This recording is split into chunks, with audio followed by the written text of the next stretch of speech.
Un buen café, una cucharada de inspiración y un sándwich de ideas. El día comienza. Entreprendidos.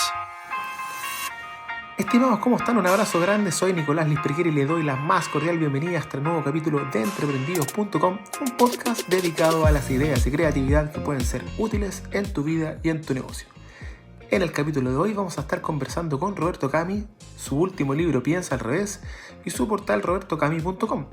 Y si no te suena Roberto Camis, quizás te suene la palabra Map City, ¿cierto? El primer geolocalizador que tuvimos y que, para mí, en lo personal, me abrió las perspectivas de por primera vez ver la ciudad, ver las calles, ¿no? Y que fue uno de los primeros inicios de Google Maps, siendo no empresas iguales, pero fue el inicio.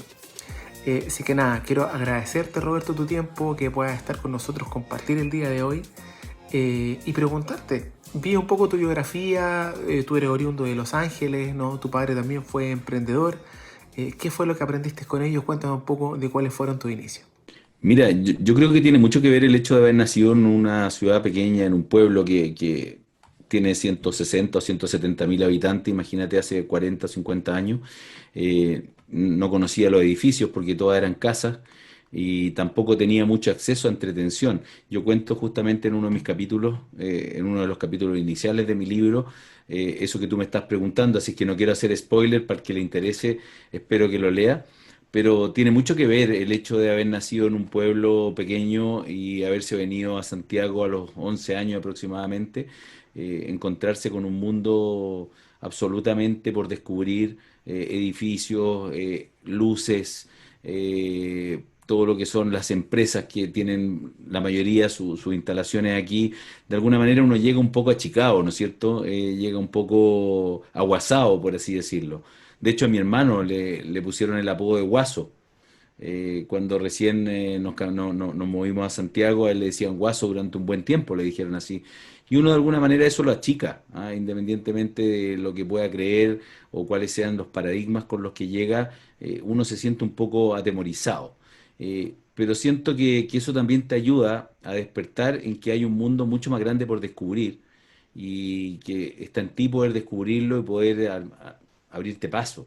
Entonces siento que tiene de los dos aspectos, ¿no? Como el que quiere se queda en esa visión de que todo le queda grande y hay otro que dice, no, pues esta es la gran oportunidad que yo tengo y la voy a aprovechar.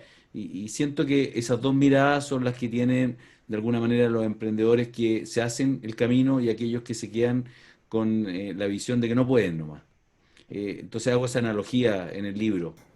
De hecho, el libro se titula Piensa al revés. ¿Tú crees que los emprendedores tenemos que pensar al revés? O sea, yo creo que el emprendedor, el libro es un libro que tiene un título que obviamente es sugerente porque yo coloco ejemplos de situaciones personales que me tocó vivir en donde probablemente tomé algunas decisiones que no parecen muy intuitivas o no parecen muy lógicas a primera vista y explico que esas decisiones que se tomaron eran un poquito pensar al revés. Entonces sí creo que el emprendedor tiene que darle más vueltas de tornillo para poder llegar al fit, por ejemplo, de su producto con el mercado o de repente resolver una situación de una manera que probablemente alguien que no quiere tomar riesgo no se atreve a tomar. ¿Ah? Entonces, sí hay alguna analogía entre el pensamiento contraintuitivo o el pensar al revés con lo que significa arriesgar o con lo que significa probablemente ser un poquito más audaz. Y yo siento que sí, los emprendedores tienen que ser un poco más audaces, por lo tanto sí, también te respondo a tu pregunta, los emprendedores tenemos que pensar un poquito distinto. No sé si 100% al revés, 180 grados distinto a como piensan los empresarios más tradicionales, pero sí distinto. Y eso es lo que trato de mostrar en el libro con el título tan sugerente de Piensa al revés, que además fue un gran acierto y fue una propuesta de la editorial. Yo tenía muchos títulos encima sobre la mesa y ellos me propusieron Piensa al revés y yo lo acepté inmediatamente. Gran parte de tu trayectoria, ¿no? Comienza en 94, 80. ¿Cómo era? ¿Cómo eran los recuerdos que tú tenías del Santiago de los 90 o Los Ángeles de los 90? Y si esta fue tu primera idea, ¿y cuál fue el concepto de esta idea? ¿Cuál fue el inicio del cual tú pensaste que Map City tendría futuro? Yo he hecho varias cosas en mi vida que varias de ellas las describo, ninguna tan vistosa como Map City, porque a Map City dediqué mi alma, mi cuerpo, dediqué mi pasión y fue prácticamente mi vida profesional la desarrollé en esa empresa y en lo que esa empresa me entregó fue muchísimo. Pero esto se gesta mucho antes que el año 94, porque esto se gesta desde la época de la universidad, o incluso la época del colegio. Yo tuve la gran suerte de llegar a un colegio en Santiago, en quinto básico, el Instituto Hebreo, que es un colegio que si bien no selecciona a la gente que ingresa por ningún aspecto que no sea algún vínculo que tenga con con la religión judía o con el pueblo judío, yo soy judío, es un colegio que tempranamente se equipó con computadores de alta gama. Cuando estuvieron disponibles los primeros computadores, el Colegio Hebreo compró computadores muy caros, desarrolló toda la asignatura de computación y yo alcancé a estar durante varios años en esa asignatura. Entonces yo descubrí la computación, eh, te diría que el año 80, mucho antes del año Wow. 94. Entonces, de alguna forma, el colegio fue el que me metió el bichito por la carrera que posteriormente estudié, Ingeniería en Computación en la Universidad de Chile. Y luego, un par de ramos que tomé a finales de la carrera, por ahí por el año 89-90, me generaron el bichito por la computación gráfica. Y de la computación gráfica pasé a las imágenes satelitales, a los mapas, bla, bla, bla, y termino en Map City, ¿no? Entonces, si tú te fijas, y yo también lo menciono en el libro, eh, son muchos elementos concatenados, son muchas situaciones que una te va llevando a la otra. Y esas situaciones que te van llevando de una a la otra, que son para mí los puntos conectados en la vida, hacen que las cosas terminen sucediendo de una u otra forma. Lo que uno tiene que hacer es darse cuenta que estos puntos se están conectando y tiene que poner de su parte para que se conecten, si es que está buscando un propósito o un objetivo. Quiero volver a ese recuerdo, quiero volver a los 80 y entender qué fue lo que te llamó a ti la atención de la computación. Súper fácil, súper fácil. Cuando uno es más joven o cuando uno es más niño, sobre todo cuando uno es niño, su pensamiento, su imaginación lo lleva a las creaciones de lo infinito, ¿no? O sea, cuando uno es niño en realidad es capaz de crear y crear un mundo paralelo con su imaginación.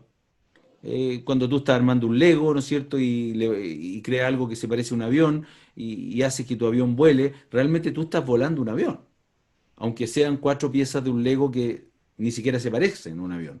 Pero en tu imaginación es un avión. Entonces la imaginación de un niño da para mucho. Y yo creo que para mí la computación fue la extensión de eso.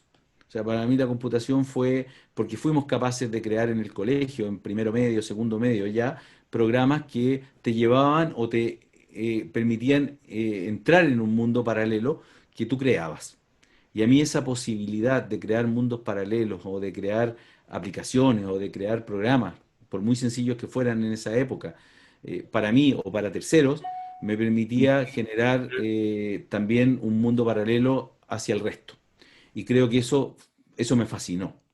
Eso me fascinó. Hoy día podemos ver a través de la realidad virtual, a través de la realidad aumentada, a través de la inteligencia artificial, a través de Internet, cómo nos estamos maravillando todos los días en esos mundos paralelos que otros están creando para nosotros.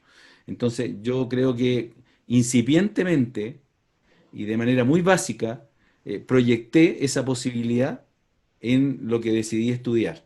Y me encanté porque vi que esas posibilidades realmente eran ciertas y existían. Y yo pensé que lo podía hacer a través de, obviamente, estudiar esta carrera, ingeniería en computación. Y Yo después la tengo, conecté con los negocios, Nicolás. Después yo me di cuenta que no era suficiente simplemente saber de tecnología, que tenías que ser capaz de que esa tecnología le generara valor a alguien. Y que obviamente se transformara en una oportunidad también de negocio. Entonces me dediqué después a estudiar un postítulo en administración de empresas, hice mi MBA en la Adolfo Ibáñez y siempre me gustó el mundo de los negocios con base tecnológica. Pero yo creo que los inicios vienen de mucho antes, ¿no? La mejor publicidad eres tú. ¿Lo sabías? Suscríbete a este programa desde $1 en nuestro portal www.entreprendidos.com. Yo tengo gratos recuerdos de MapCity. Para mí fue una de las primeras plataformas que nos mostró la ciudad tal como era, así como un dron, ¿no? Y poder conocer la historia, las calles, los lugares más importantes, los lugares atractivos, sintiéndote como conectado sin estar en el mismo lugar. Yo creo que es un salto tremendo entre estar revisando la guía, ¿no? Los clásicos mapas, a llegar y poder tener esa facilidad de conectarse todo Santiago. Entonces, bueno, frente a eso yo te pregunto, con respecto al tema del estudio, ¿cuánto es para ti el conocimiento y cuánto es la actitud de haber tomado una decisión así, un riesgo tan grande de haber dejado todo, de haber salido de esa propuesta y haber continuado en tu camino? Bueno, yo creo que 90% si tenemos que poner esos dos elementos, hay más elementos en la mesa, ¿ah? Pero si quieres decir entre esos dos elementos, ¿cuál pesa más o cuánto más pesa uno que el otro? 90 la actitud, 10% el conocimiento, definitivamente, no tengo ninguna duda. Ojo que cuando tú hablas de riesgo, yo no fui el que necesariamente invertí en MapCity al inicio porque habían socios inversionistas, pero yo el riesgo lo tomé por otra línea, yo el riesgo lo tomé porque aposté a esa empresa que nace el año 94 durante muchos años, sobre todo durante los años iniciales, los primeros 5, 6, 7 años, que fueron años muy duros, muy difíciles, en donde la empresa prácticamente la querían cerrar los socios, y yo aposté a seguir con ella durante años que para mí eran años muy buenos desde el punto de vista profesional. Te estoy hablando que yo tenía 28, 29, 30 años y son años donde además recibí ofertas de trabajo muy atractivas, mucho mejores desde el punto de vista económico y mucho más glamorosas también. Entonces mi apuesta no fue necesariamente en ese minuto al inicio, sabes que me puse la mano al bolsillo, pero sí estaba apostando por algo que si no tenía futuro, la verdad es que iba a perder los mejores años de experiencia para los siguientes, ¿no? Los primeros años son muy valorados cuando tú realmente quieres crecer en una compañía y quieres desarrollarte profesionalmente. Entonces mi apuesta fue bien drástica porque además tuve la oportunidad en ese minuto de haber aceptado una oferta en la cual quedé seleccionado cuando Microsoft estaba partiendo en Chile. Microsoft no era nada, era una empresa pequeña en Estados Unidos que estaba expandiéndose en distintas partes del mundo, tenía 3 empleados en Chile y necesitaba un cuarto y yo quedé seleccionado para ser ese cuarto empleado cuando recién yo estaba titulándome y rechacé esa oferta en Microsoft porque justamente estaba desarrollando tecnología made in Chile que tenía que ver con análisis de imágenes satelitales, tenía que ver con todo este mundo de los mapas. Y aposté a eso. Entonces yo diría que el riesgo lo tomé en haber rechazado lo de Microsoft, en haber insistido por aquí y en haber perseverado, independientemente que los primeros años fueron muy malos. Pero sí, te puedo contar una anécdota con respecto a eso. El cargo al cual a mí me estaban, al cargo al cual me estaban seleccionando era un cargo que tenía que ver con el mundo del soporte de productos estandarizados que en aquella época tenían que ver con procesadores de texto, planillas electrónicas y cosas así. Y lo que me dijeron es que tenía que ir a leerme un montón de manuales del producto para darle soporte a los clientes que en ese minuto eran muy poquitos, pero que estaban recién apareciendo. Y me dio lata, pues. La verdad es que me dio lata convertirme en un ratón de escritorio en esa época y en vez de eso preferí seguir con la línea de estar desarrollando tecnología. Pero después ese cargo al cual yo postulé y quedé y rechacé cuando me habían dicho que había quedado, eh, quedó otra persona que a los pocos años la mandaron a Estados Unidos, en la misma empresa en Microsoft, a desarrollar ciertos productos en esa línea, pero en el mercado norteamericano. Entonces, bueno, yo miré eso y dije, bueno, ahí hubiese estado yo. Yo hubiese sido la persona que hubiesen mandado. Qué entretenido, qué buen panorama, digamos. Pero mi vida hubiese sido totalmente otra, no sé si mejor o peor. Pero en ese minuto dije, chuta, las cagué. ¿Ah? Porque obviamente todos sabemos cuál fue el desarrollo que tuvo Microsoft. Entonces, haber sido uno de los primeros empleados en Chile de Microsoft, o sea, probablemente me hubiese llevado a seguir un desarrollo profesional en esa empresa, quizás dónde, ¿no? Y probablemente me hubiese ido muy bien también, pero no me arrepiento para nada. Esa es una anécdota que te puedo contar. En tu libro hay un pasaje muy interesante de tu época como DJ, No lo voy a spoilear, pero en un momento tuviste que realizar una fiesta y ahí tú aprendiste mucho sobre el concepto del perfeccionismo. ¿Cuáles fueron tus referentes? ¿Cuál para ti es bueno o malo para un emprendedor ser perfeccionista? Wow, la pregunta difícil. Mira, yo leí no me quiero comparar con él, ni mucho menos, que no se tome así, pero una de las personas que yo siempre admiré y que admiro muchísimo es Steve Jobs, y yo creo que el mundo entero lo admira. Sin embargo, cuando uno lee su biografía, se da cuenta que era un tipo bien déspota, y un tipo muy perfeccionista, y justamente su perfeccionismo lo llevó a ser muy crítico de sus propios productos, pero también de la gente que colaboró con él. Yo creo que tengo algo de eso, que de alguna manera te puede generar una mala fama o te puede generar una relación de repente un poco más dura con la gente que colabora contigo, pero después te lo agradecen porque te dicen que te enseñaron a pensar de manera más crítica y a dar un paso más allá de lo posible para lograr entregar un mejor servicio, un mejor producto, una mejor experiencia a tus clientes. Yo creo que finalmente eso termina siendo agradecido, pero no todo el mundo lo valora eh, por igual. Porque hay algunos que prefieren estar en la media, pues, prefieren estar en la mediocridad y prefieren mantenerse, como quien dice, en la masa.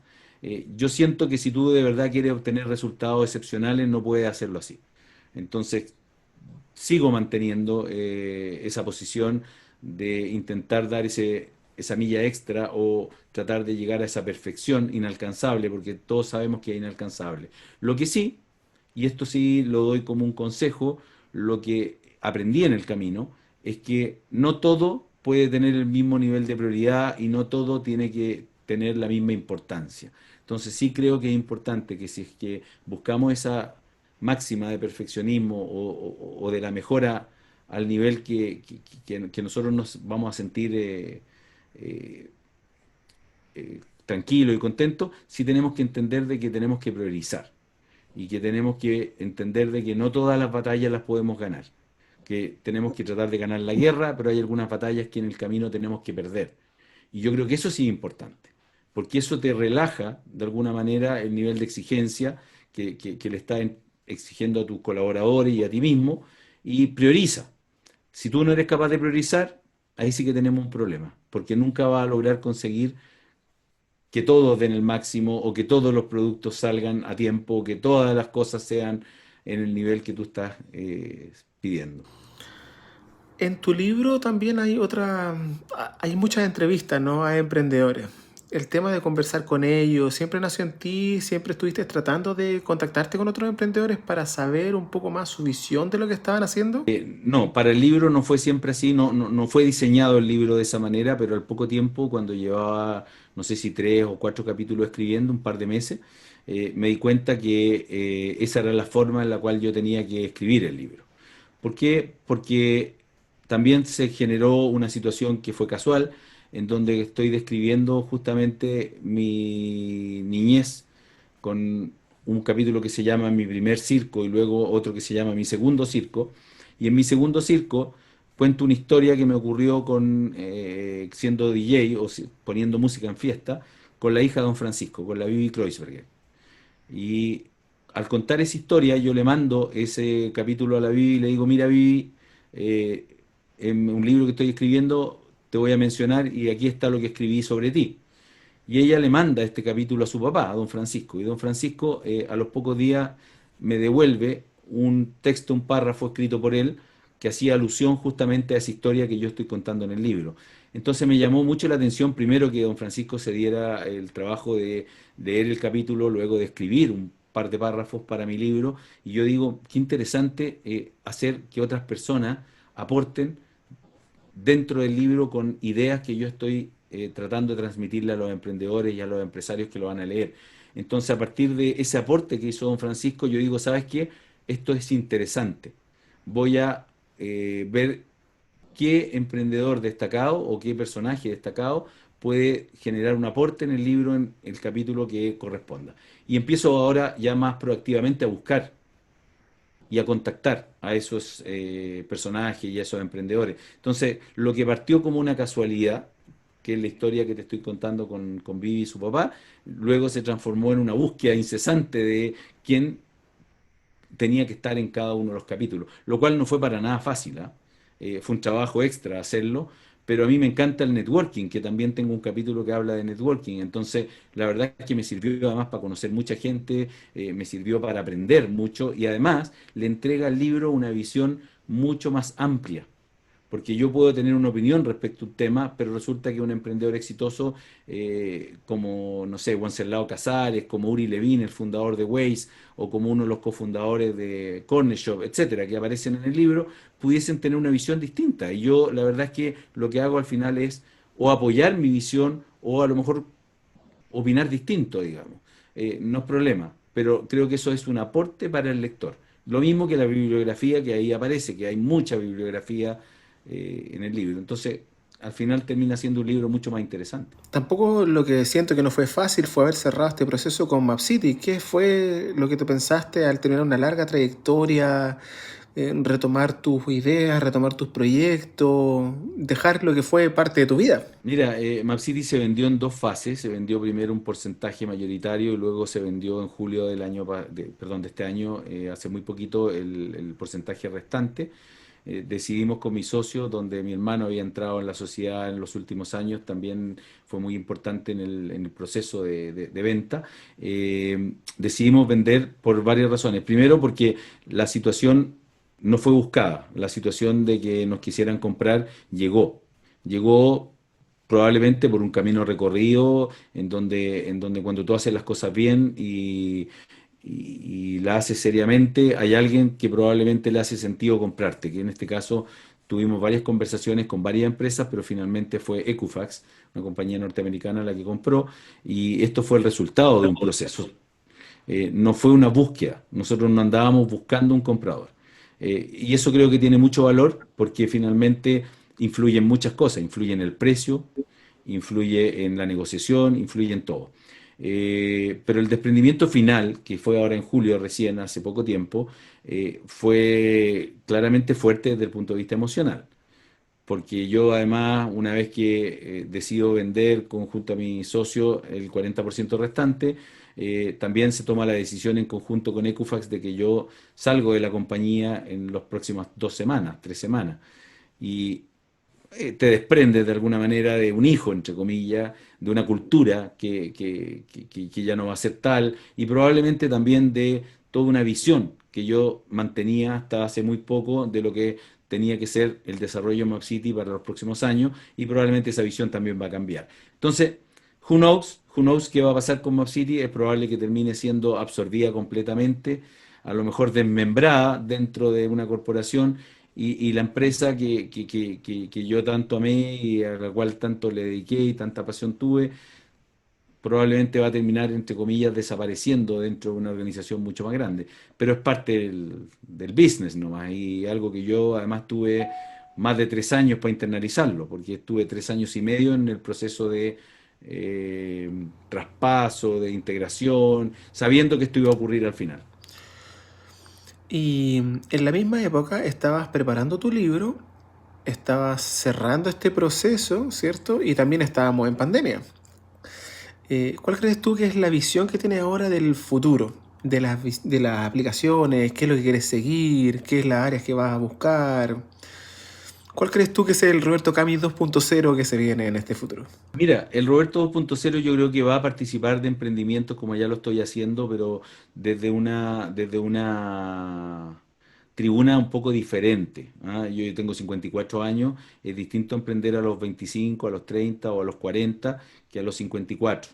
No digo que no tengo la energía, tengo toda la energía, pero también me gusta mucho y así lo he hecho durante, te diría, 20 o 22 años, ayudar mucho a emprendedores más jóvenes a seguir un camino de escalamiento, de éxito, de exit.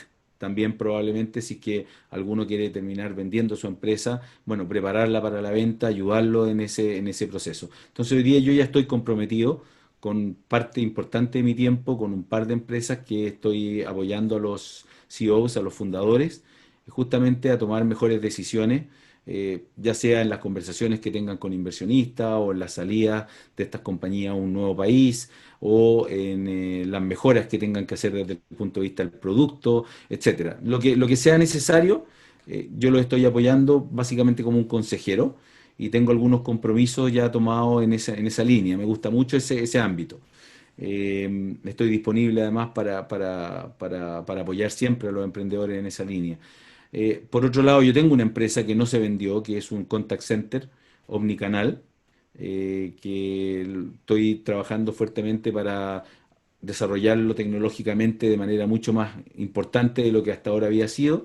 Da trabajo a más de 500 personas, por lo tanto hay una responsabilidad importante con las familias que están detrás de esas personas que trabajan en el contact center. Gracias a Dios, durante los tiempos de pandemia le ha ido muy bien, además, al negocio del contact center. Estamos trabajando casi full remoto, pero eso ha hecho que el equipo que administra el contact center haya tenido que actuar muy rápido, con decisiones muy importantes para que no perdieran la fuente laboral y para que siguieran operativos todas las campañas que se estaban haciendo. Así que bien desde ese punto de vista. Y estoy tomando algunas cosas que me interesan y que me gustan. Por ejemplo, te había hablado del networking. Hoy día soy panelista de la Radio Agricultura en un programa que se llama Desafío Digital, que está liderando una persona que me invitó a participar con él como copanelista, Alex Tudor, una vez a la semana. Me encanta porque conozco gente nueva cada vez que tengo que entrevistar, me tengo que meter en los negocios de cada una de las personas para poder hacer las preguntas correctas. Y además, para ayudar a los emprendedores, convoqué a un par de personas para que me ayudaran a desarrollar un marketplace que se llama Caladu, con dos O, no es con U, es caladoo.cl, que lo lanzamos hace poquitas semanas y ya tiene del orden de 100 tiendas creadas.